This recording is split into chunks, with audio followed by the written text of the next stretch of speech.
I think if I was to sum up Driven's first year of business in 5 words, the 5 words I would choose would be fast, full on, fun, fulfilling, and probably from a personal point of view, fattening.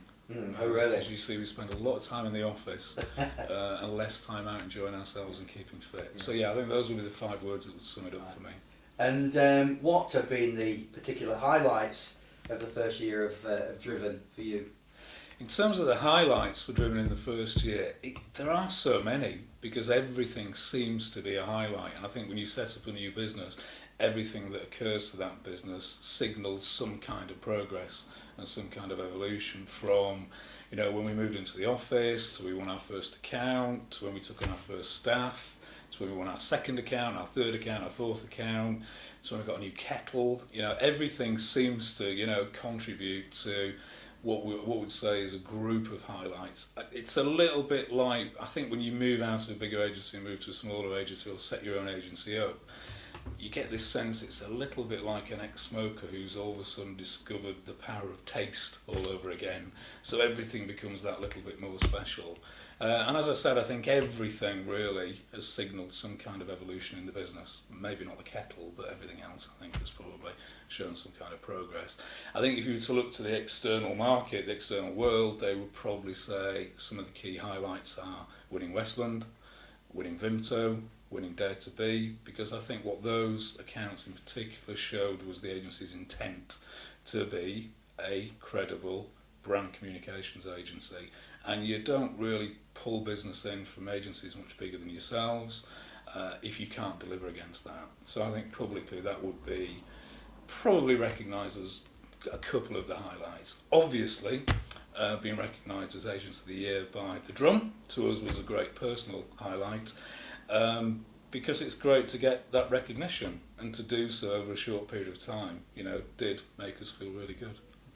And obviously, launching any business is always challenges associated with that. But what are some of the kind of challenges that you and your fellow directors have faced during the last year in getting Driven up and running?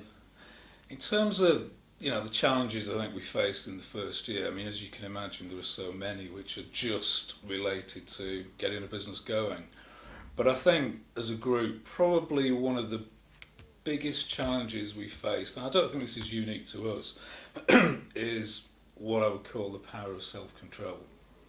I think it's very easy when you are a young business and a new business to say, well, we've got to go for everything, we've got to chase everything, we've got to grow as quickly as we can. And I think you've got to be really careful there, really careful. And you've got to have this ability to say, hang on, some opportunities might not be right. So I think the power of self-control and the ability to say no is as important as having the ability to say yes. And, there are opportunities that we've turned down because either we didn't think it was a good fit for the agency in terms of what we're trying to build, or we didn't think we would necessarily be the right partner for the client. And I think you've got to be honest about that, because it's very easy to find yourself in a situation where all of a sudden you have a relationship that is driven just by generating income, and somewhere along the track you find that actually the motivations and the objectives of the two parties are different. So I think you've got to be prepared to say no if you think it's wrong, and that's tough. So self-control, I would say, was the biggest challenge, but I think we've kind of won on that one. And again, looking back over the last year, are there any things you would have done differently? Are there any things I would have done differently over the last year? Not really, not big things. I think what you've got to remember about Driven is that the idea for Driven, really, its genesis goes back much further than last year or even the end of the year before. It's something that really started to formulate some time ago. So this is not an agency that was thrown together, last minute. We really knew what we wanted to be and what we wanted to do for quite a considerable period of time. So we really started off in the right place. And we structured the agency in the right way. We put the proposition together in the way that we felt was right. So I think we got a really good start and a really good foundation to the business from the outset. That doesn't mean to say we did everything perfectly well. You have always got to learn new ways of doing things in this industry. If you're not prepared to learn new ways, you shouldn't be in the industry. You shouldn't. So I wouldn't really change anything we'd done fundamentally. but we will always take new learning on.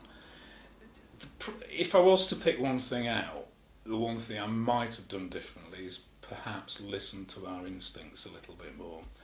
We had one situation where we pitched for a piece of business, and I think our instincts told us we weren't going to win it. I think we kind of felt that we had such a monumental task to overcome with a particular individual relating to that pitch that our chances of winning were pretty slim. But we went for it, and I don't think that particular individual's hand fully revealed itself to the final pitch, at which point we spent a lot of money and a lot of time. And again, I don't think this is an issue which is just restricted to Driven. I think this is an industry issue. We've all got quite big egos, and we think we can overcome any problem and any issue. But I think sometimes you've got to recognise when you've got to say no to bad business, and we didn't, and we did it. So if I had my time again, I think that's the only thing. I would have listened to our instincts from the outset and said, we shouldn't go near this. Now you chose, you and your fellow directors chose to be based out of the city centre here in picturesque Wilmslow, right opposite the Aston Martin garage, which I'm sure is inspirational in itself. Why did you make that decision, and has that worked out the way you hoped it would for yourselves personally, the staff and the business? In terms of the decisions about deciding on Wilmslow as a location for the agency, I mean, they were good sound business decisions, really, and we did consult clients and the client community before we actually decided on where we were going to be.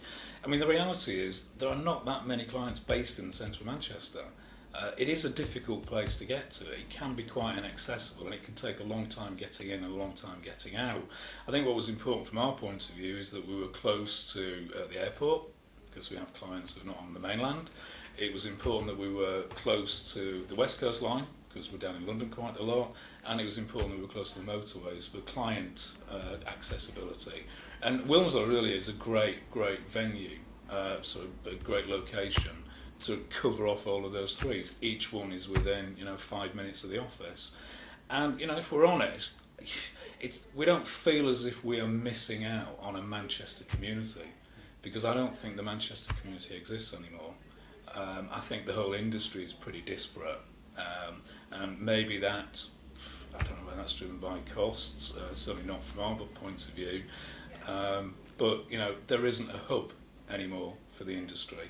So we don't really think we're losing out on too much, if anything, by not being based in the centre of Manchester.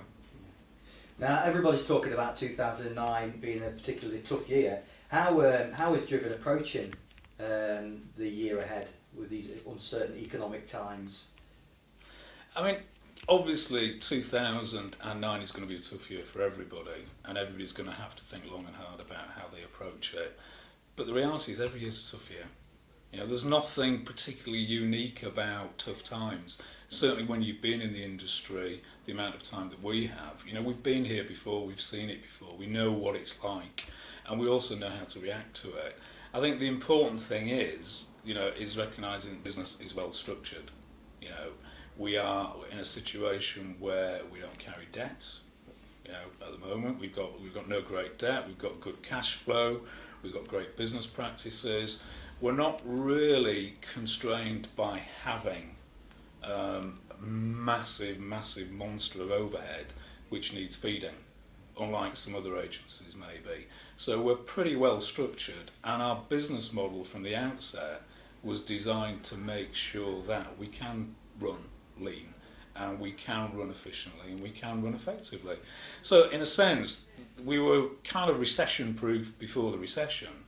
But because of the structure and the business model, I think the most important thing is we feel like we're in a position where, because we are financially sound, our business forecast for this year is already up on last year, and we're only in January. But what that solidity gives you is options. And the one thing you need more than anything in a time of recession is options. If you're in a situation where your only option is to cut cost, that's not good.